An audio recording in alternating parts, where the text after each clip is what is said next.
పుట్టపర్తి జిల్లా కేంద్రంలోని నారాయణ పాఠశాలలో నిబంధనలకు విరుద్ధంగా అక్రమంగా అమ్ముతున్న యూనిఫామ్లు, తర్వాత స్కూల్ బ్యాగులు, తదితర బెల్టులు ఈ రూమ్ల అక్రమంగా అమ్ముతుంటే మా దృష్టికి వస్తే ఈరోజు మేము జిల్లాధికారికి, డిఓ గారికి ఇన్ఫర్మేషన్ ఇస్తే ఎంఈఓ గారు వాళ్ళ సిబ్బందిని పంపించి సీజ్ చేయడం జరిగింది.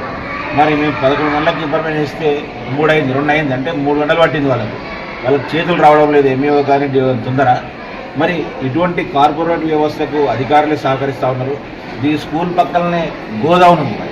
ఆ గోడౌన్లోనేమో మాకు సంబంధం లేదు, ప్రిమిసెస్ లేదని అంటారు. మళ్ళీ ప్రిమిసెస్లో ఉన్న ఈ అమ్ముతుంటే మీరు విద్యాశాఖ అధికారులు ఏం చేస్తూ ఉన్నారు? మన గాడి పనులు చదువుతున్నారా, లేకుంటే ఏం చేస్తూ ఉన్నారు? మీకున్న డ్యూటీ అదే కదా.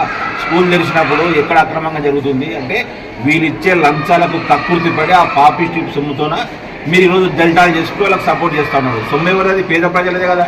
కాయ కష్టం చేసి వాడు రూపాయి కూడబెట్టుకొని పిల్లలు మంచి చదివించుకోవాలని చెప్పి కార్పొరేట్ వాళ్ళ మాయలో పడితే ఆ కార్పొరేట్ వాళ్ళు జలగల్లా పడి పీడిస్తుంటే అధికారులు మీరు వాళ్ళకి సపోర్ట్ చేస్తారు.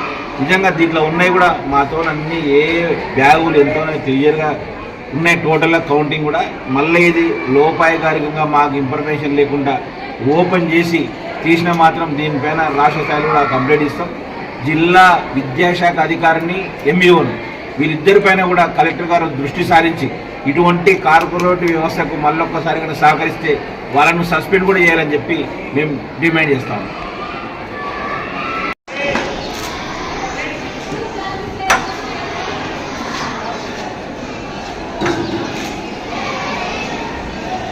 లోపలన్నీ కౌంట్ చేసుకున్న బ్యాగ్ ఫస్ట్ మనం ఒక్క బ్యాగ్ మిస్ అయినా తెలుస్తుంది. వాటర్ కానీ బ్యాగ్